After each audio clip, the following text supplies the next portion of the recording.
Selamat datang di channel Bukan Saran Keuangan. Tidak dapat dipungkirin bahwa November 2022 ini merupakan bulan yang berat buat kita-kita yang ada di dunia kripto.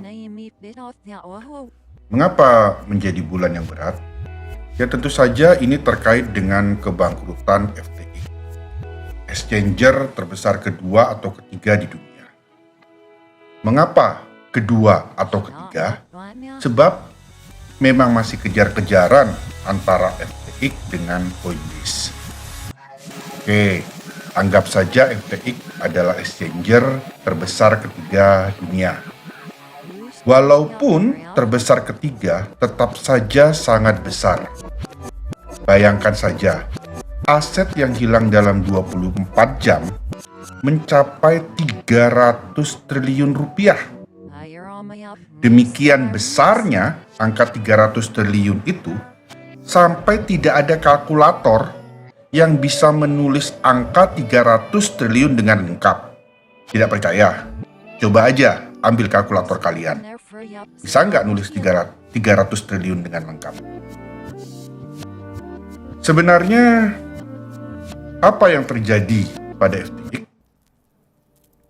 Dari data-data yang terungkap, tidak dapat dipungkiri jika Sam Bankman-Fried sebagai CEO dari FTX memang bukan orang baik. Jika ada yang mengatakan bisnis itu kejam, maka Sam Bankman-Fried ini menjadi contoh yang tepat untuk mewakili kekejaman bisnis tersebut. Sam Bankman-Fried tidak segan-segan untuk melakukan cara-cara licik dalam menjatuhkan lawan bisnisnya dan mengambil keuntungan yang sebesar-besarnya buat dirinya sendiri dengan mengorbankan pihak-pihak lain. Kejatuhan Luna atau Lunsi, kejatuhan Three Arrows Capital diduga adalah andil dari Sam Bankman-Fried. Bahkan Binance berulang kali ingin dijatuhkan oleh Sam Bankman-Fried agar FTX bisa mendominasi exchanger dunia. Sebagaimana kita ketahui, Binance merupakan exchanger terbesar di dunia. Hal tersebut tentunya sangat menggoda buat Sam Bankman-Fried untuk mengambil alih tahta dari Binance. Sam Bankman-Fried melakukan banyak cara kotor dengan bekerja sama dengan kekuasaan, berusaha memojokkan dan menjatuhkan Binance. Untungnya, sampai dengan kebangkrutan FTX, Binance mampu bertahan. Padahal, kalau kita tahu ya, Binance itu salah satu pemodal FTX dan jumlahnya tidak sedikit.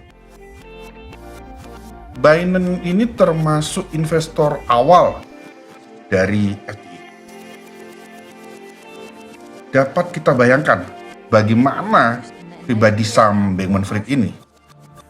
Bahkan orang yang membantunya juga ditusuk dari belakang. Hebat kan? Ya, cara-cara licik dan jahat yang digunakan Sam Bankman-Fried pada para pesaingnya juga dilakukan kepada orang-orang kecil seperti kita-kita ini yang menjadi klien atau nasabah dari FTX.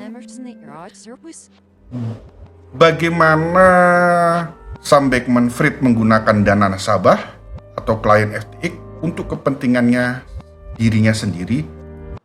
Hal tersebut jelas merupakan tindakan melawan hukum. Dan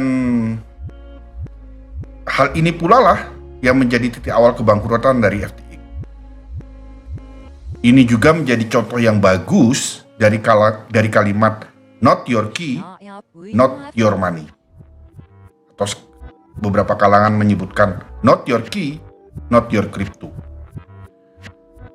Key yang dimaksud di sini adalah key phrase atau frase kunci yang kita miliki kalau kita memiliki non-custodial wallet. Baik itu hot wallet ataupun cool wallet.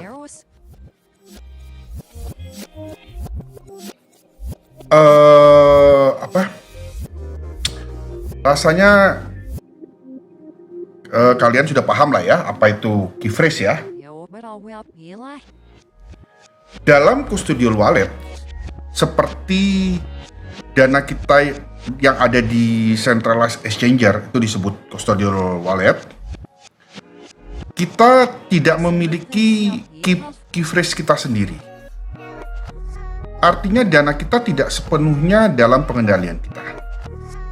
Centralized exchanger lah yang memiliki kendali atas dana kita.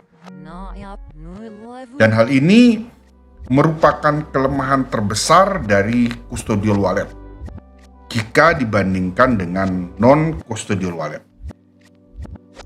Sekali lagi, pegang baik-baik kalimat not your key, not your money.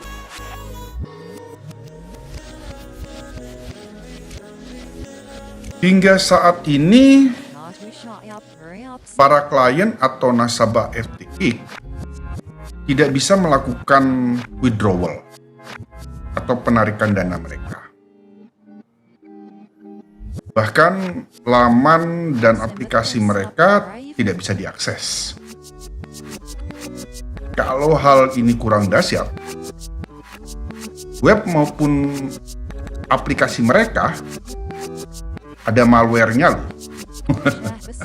Dimana kalau perangkat yang kita gunakan untuk mengakses tidak ada anti malware atau anti malware kita lemah, maka perangkat kita bisa disusupi program jahat yang dapat mencuri data atau aset kita lainnya. Kurang apa lagi? Jadi bisa dibilang klien dari FTX kehilangan dana yang mereka simpan di FTX, di custodial walletnya FTX. Dan ini jelas merupakan tindakan melawan hukum. Sayangnya, sampai dengan hari ini, status Sam Bankman-Fried adalah under supervision atau dalam pengawasan. Lagi-lagi ini sangat mencederai rasa keadilan. Sebab seharusnya status Sam Bankman-Fried ya bukan under supervision lagi ya, tapi under arrest atau dalam penahanan. Sebab kejahatan atau pidananya jelas sekali. Ya kita lihat sajalah nanti perkembangannya, apakah mau diapakan. Ini kan Amerika kan negara besar ya, bahkan malah sempat dikabarkan kalau Sam Bankman-Fried itu terbang ke Argentina. Namun sepertinya fakta-fakta menyebutkan Sam Bankman-Fried masih ada di Miami dan under supervision, bukan under. Banyak pihak mengatakan ini merupakan keistimewaan yang dimiliki Sam Bankman-Fried karena memiliki kedekatan dengan kekuasaan saat ini. Dan menurut kami, hal itu terlalu jelas terlihat. Ya, jadi berkaca dalam situasi seperti ini, benar adanya bahwa ada regulasi yang diperlukan dan ada regulasi yang tidak diperlukan.